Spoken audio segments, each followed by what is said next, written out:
Hello everyone, welcome back to the TJOmega channel for day 1165 of our daily content grind. It is Tuesday, it is time for Here's 10. It is time for another look at the best toys of a particular Transformer year. We have made it to the current decade. It is 2020 today, and this year leads me to some choices. So, the whole idea behind Siege and its sequel series Earthrise was to demonstrate the change between the Cybertronian form and Earth form for a lot of Transformer characters, meaning that it was by design that a lot of Siege figures were retooled for Earthrise. And this is the area where Hasbro and Takara have been getting very different with their retooling, borrowing parts from existing molds and basically crafting whole new figures around them as a little bit of cost cutting. That said, that leaves me in a precarious position, because if I stick to my rule of first run molds only, no retools, then that leaves us with a lot of really good toys that are worth talking about left on the cutting room floor, and toys that maybe are good but definitely not the best of the year or the ones we should be talking about. So I have made a decision. We are going to include some specific examples of toys that do technically include previous parts, but are done in a way that feels like a completely new toy. You know, figures that feel more like we borrowed, but it's still brand new.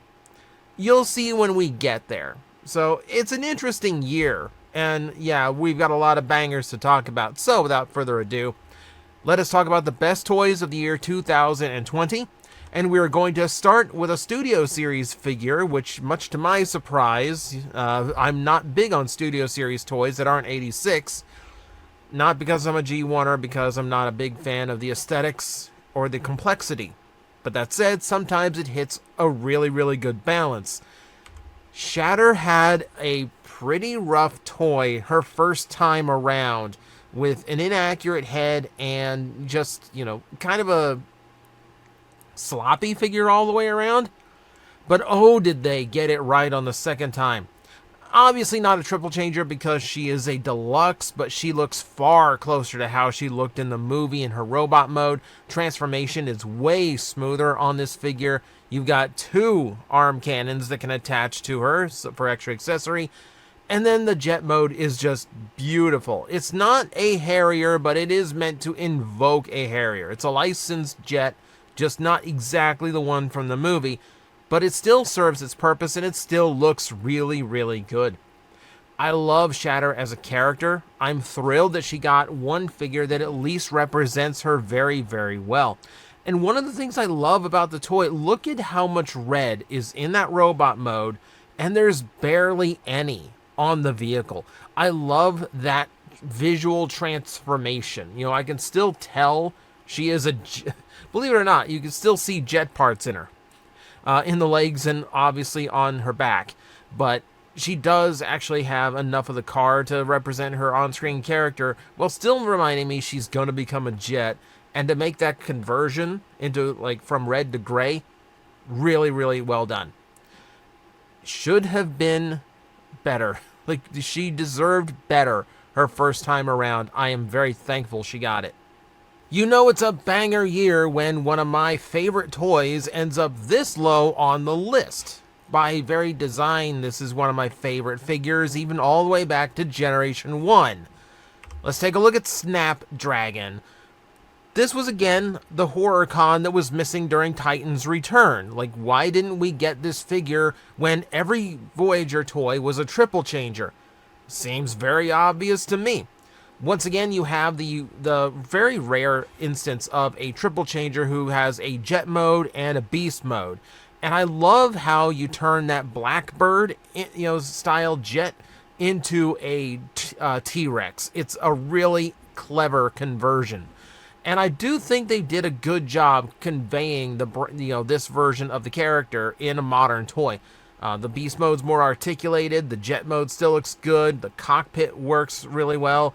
And they even got the opening jaw on the beast mode head. Looks a little bit odd, not gonna lie, but I do appreciate it can basically do everything that I want a modern Snapdragon to do, and it comes into a very clean package, and actually does better than his cohort, Ape Face.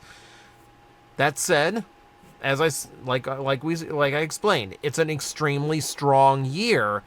I would like to put him a little bit higher up, but he may be just a little bit lacking in order for me to get him a little bit higher up. But still, a lot to do with the toy, a lot of fun. Yeah, always like to see a Snapdragon. This is one of the lowest points this character has ever been on one of these lists, but there are very good reasons for that.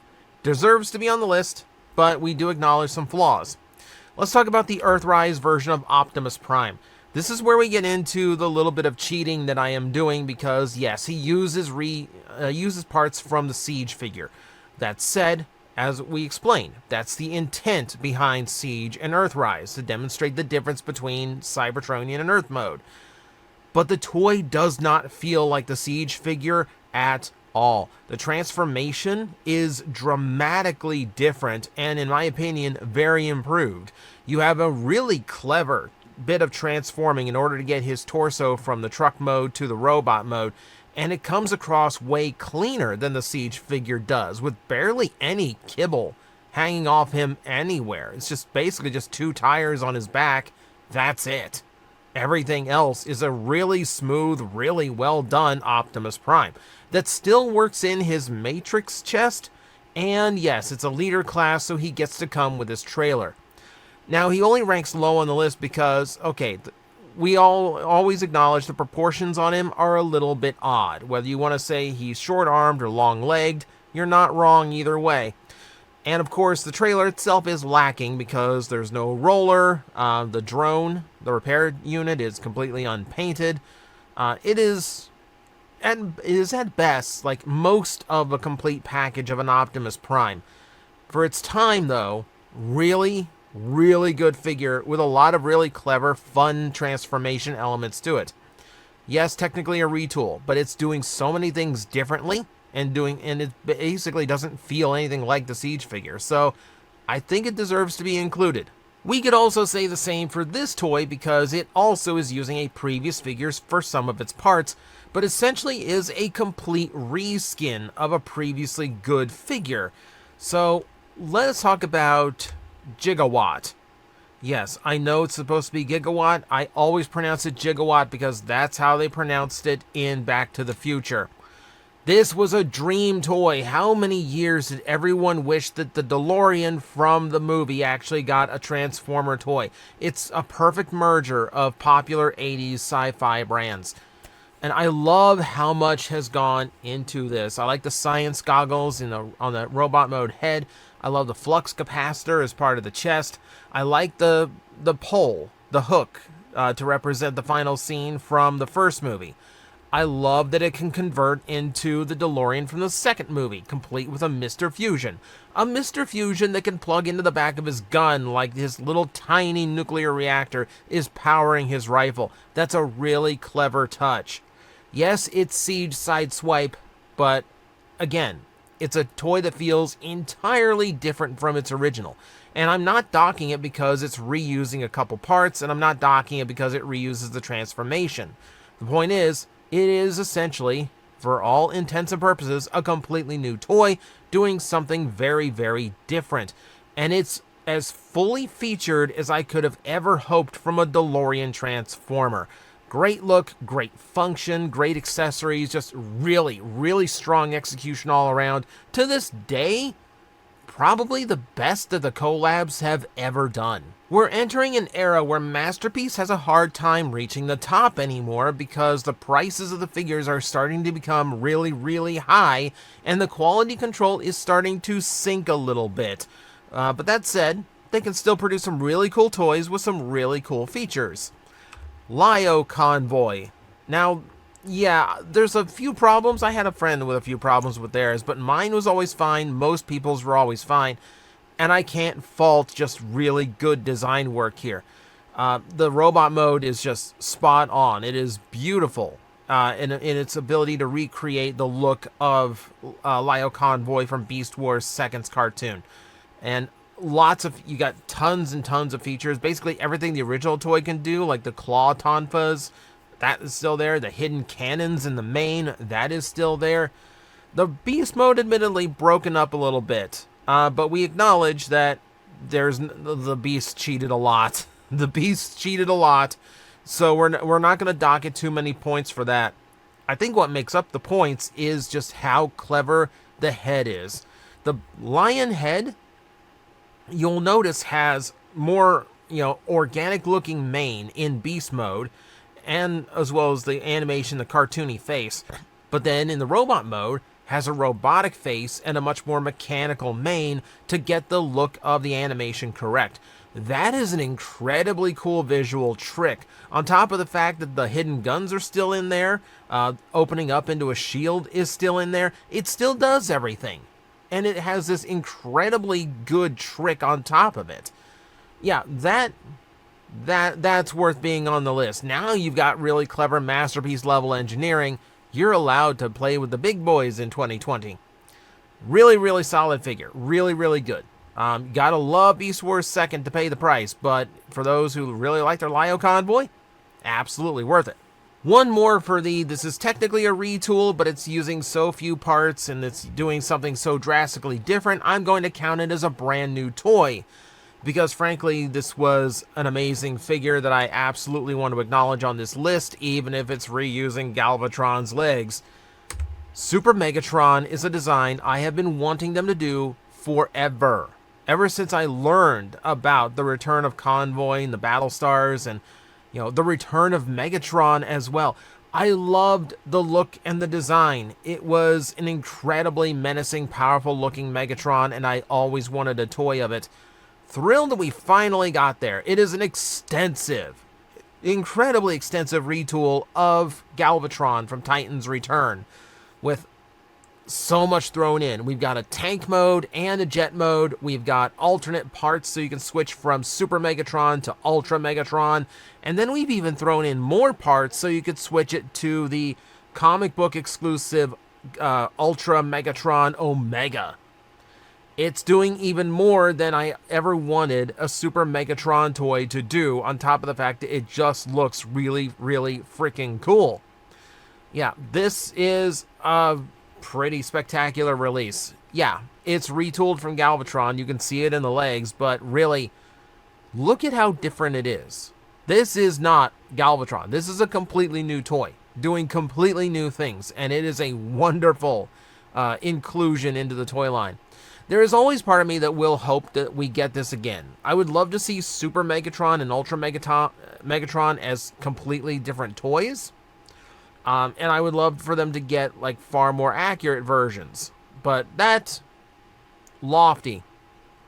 For now, I think a toy that can convert between the two is also a really cool thing to have, even if they replace them someday. It's just so loaded with so many things it can do. I mean, how can I not call it one of the best of the year? Yeah, it's just a really cool figure all around. We're going back to Masterpiece again, and ironically, we're going to another Big Cat Masterpiece toy, and with that little teaser, there's no point of sticking to this number 4 on screen right now. Tigatron takes everything that went right with the Cheetor mold and does it better. Kind of similar to how it worked in Kingdom, now that I think about it. Yeah, the Tiger mode looks fantastic. Probably one of the better looking beast modes in Masterpiece Beast Wars toys. The robot mode looks spectacular. I love the metallic elements to give it that cartoon accurate shine. He's got the hidden rockets in his forearm. He's got a lot of different facial expressions. There's like 5 alternate faces on this cat. You have switchable eyes in the beast mode. If you want toy accurate or cartoon accurate, which is great. Weird little things like the hacking cable and the Megatron puzzle cube, because Masterpiece loves to throw in just those like little things, those little props from just one episode or one scene the character is known for, which is a fun thing for them to do. On top of that, of course, he's got his traditional weapons as well. There's so much this toy comes with. On top of the fact that, it's just based off a figure that's already good, and then you throw in a lot of even better stuff. And then you get even cooler. This toy is one of the few Transformers to feature a double ab crunch. There is the one that collapses the torso more, and that's the most obvious one. But then you also have one at the waist that may or may not be a little bit stuck on yours. So yeah, it's doing unique things on top of just being a really solid toy all around on his own. Very, very fun figure. Very, very, very good Beast Wars masterpiece figure.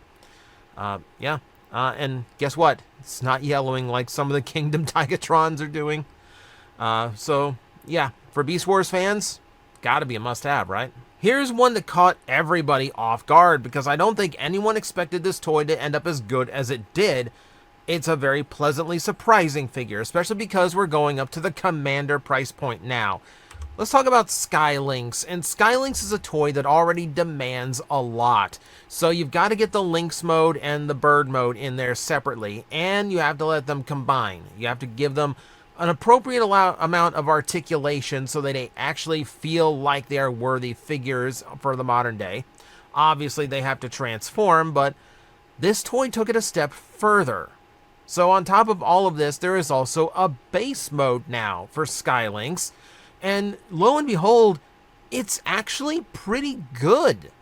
The benefit to the Lynx half of Lynx is he's just basically a giant block that used to contain motors in G1, but for the modern figure, they could do whatever they wanted with all of that bulk. So they decided to make a rocket base out of the whole thing, and it actually works pretty well. If you've got the modulators or any of like the Micromaster ramp figures that can start combining things together, you start to get a pretty good start to like a full-on rocket base out of this set.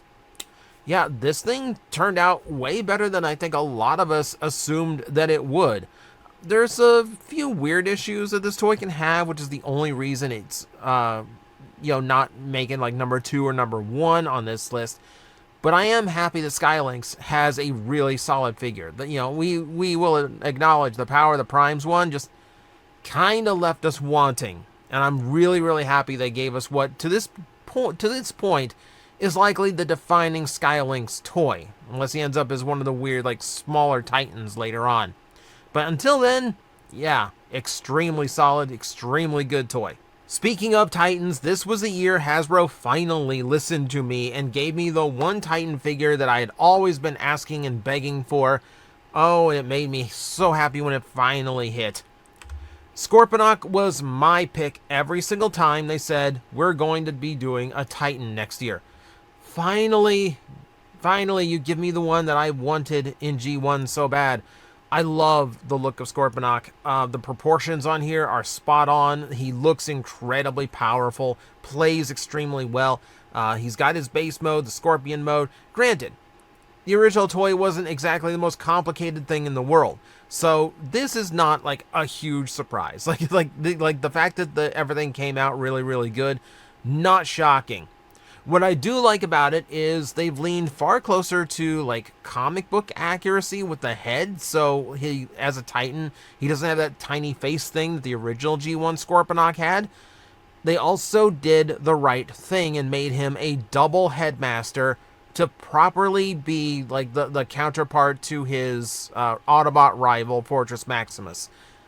And yeah, and even those are like, the little, the deluxe size Zarak.